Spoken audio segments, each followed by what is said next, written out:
दोस्तों, आप लोगों का स्वागत है एक नई वीडियो में, जिसमें हम आज लिमिटेशन एक्ट के सेक्शन 4 और सेक्शन 14 को देखेंगे।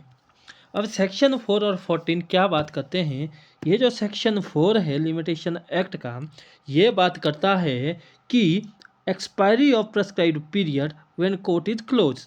जो हमारे पास पीपी है, किसी भी सूट, अपील या एप्लीकेशन को फाइल करने के लिए वो एक्सपायर होता है, यानी कि वो ख़त्म होता है कब? जिस दिन कोर्ट क्लोज है, जिस दिन कोर्ट क्लोज है उस दिन जो है वो ख़त्म होता है। तो क्या होगा? तो सेक्शन 4 क्लियरली बोलता है कि when the prescribe period for any suit, appeal और application expire on a day when the court is closed, the suit, appeal or application may be instituted, preferred or made on the day when the court is reopen। यानी कि अगर हम इस example से समझते हैं, ये कॉज ऑफ एक्शन है, ये पीपी है। अगर हमारे पास जो ये पीपी है इस दिन कोर्ट क्लोज है, तो सेक्शन 4 क्लियरली बोलता है कि इसके बाद जब कोर्ट ओपन होगा तो उस दिन जो है आपको जो है जो प्रेस्क्राइब पीरियड आपका यहाँ ख़त्म हो रहा था वो उस दिन के लिए आगे फॉरवर्ड हो जाएगा। जिस दिन आपका कोर्ट क्लोज है उस दिन से अगले दिन जब कोर्ट ओपन होगा उस दिन के लिए वो प्रेस्क्राइब पीरियड होगा और उस दिन आप जो है सूट फाइल करोगे। इसके साथ साथ कोर्ट क्लोज का मतलब क्या है सेक्शन 4 के अकॉर्डिंग? सेक्शन 4 बोलता है a court shall be deemed to close on any day within the meaning of this section if during any part of this normal working hour it remain closed on that day। कि during, यानी कि ये example है, ये आपका PP है, prescribe period है, और इस दिन कोर्ट 1 आवर के लिए जो इसके वर्किंग आवर थे जो है 10 से 5, इसमें 1 घंटे के लिए बीच में 11 बजे बंद था, 10 से 11 ये बंद था। तो कोर्ट ये माना, अकॉर्डिंग टू सेक्शन 4 ये माना गया कि उस दिन पूरे दिन के लिए जो कोर्ट है वो क्लोज होगा। ये जो हमारा सेक्शन 4 बताता है। और सेक्शन 4 में हमें एक चीज़ और देखने को मिलती है कि सेक्शन 4 में क्या बोलता है कि court should be a proper court should be a proper court. यानी कि ये जो आपका पीपी यहाँ था जो यहाँ हो गया, क्योंकि यहाँ पे हॉलीडे होने के कारण एक दिन आगे हो गया, तो इस दिन जो आप सूट फाइल करोगे वो करोगे प्रॉपर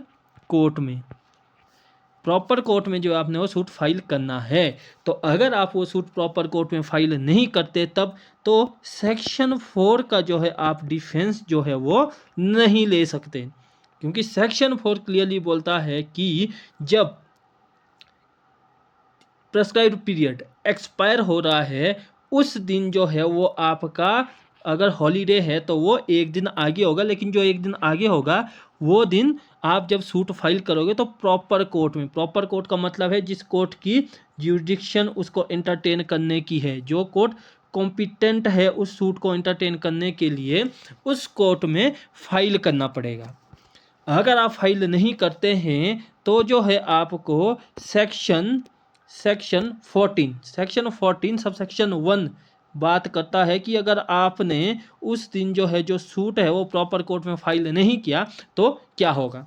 तो सेक्शन 14 सब सेक्शन 1 बोलता है in computing of a period of limitation for any suit the time during which plaintiffs has been prosecuted with due diligence another civil proceeding, whether the court of a first instance or the appeal or defendant shall be excluded, where the prosecuting receiving the same matter in issue is prosecuting in a good faith in a court which for defect of a jurisdiction or other cause of like nature is unable to entertain it। यानी कि ये जो है आपका PP था, इस दिन court close था तो ये पीपी बना। अब जो पीपी ये बना यहाँ से लेके इसको नए में देखिए, एक अच्छे पेज में देखते हैं, ये जो है आपका पीपी था, यहाँ कोर्ट क्या था? क्लोज। तो पीपी आपका गया यहाँ, ये आपका पीपी हुआ। यहाँ आपने रॉन्ग कोर्ट में सूट फाइल कर दिया और सूट यहाँ जाके जो है पता लगता है कि कोर्ट कॉम्पिटेंट नहीं है सूट को फाइल करने के लिए, तो जो यहाँ से यहाँ तक का जो ये टाइम पीरियड है ये एक्सक्लूड हो जाएगा। ये सेक्शन 14 बोलता है। और आपके पास जो बचा हुआ टाइम पीरियड था 1 दिन का, वो आपको यहाँ मिलेगा प्रॉपर कोर्ट में सूट फाइल करने के लिए। ये जो है हमें सेक्शन 14 क्लॉज 1 में बताया गया है कि अगर आप कोर्ट में जो है प्रॉपर कोर्ट में सूट फाइल नहीं करते हो तो ये चीज़ होगी। अब जो है इसमें दो जो है हमें दो मैक्सिम है, जो लीगल मैक्सिम है वो देखने को मिलती है, जिसमें पहली है लेक्स नॉन कॉजिट एंड इम्पॉसिबलिया। लेक्स नॉन कॉजिट एंड इम्पॉसिबलिया,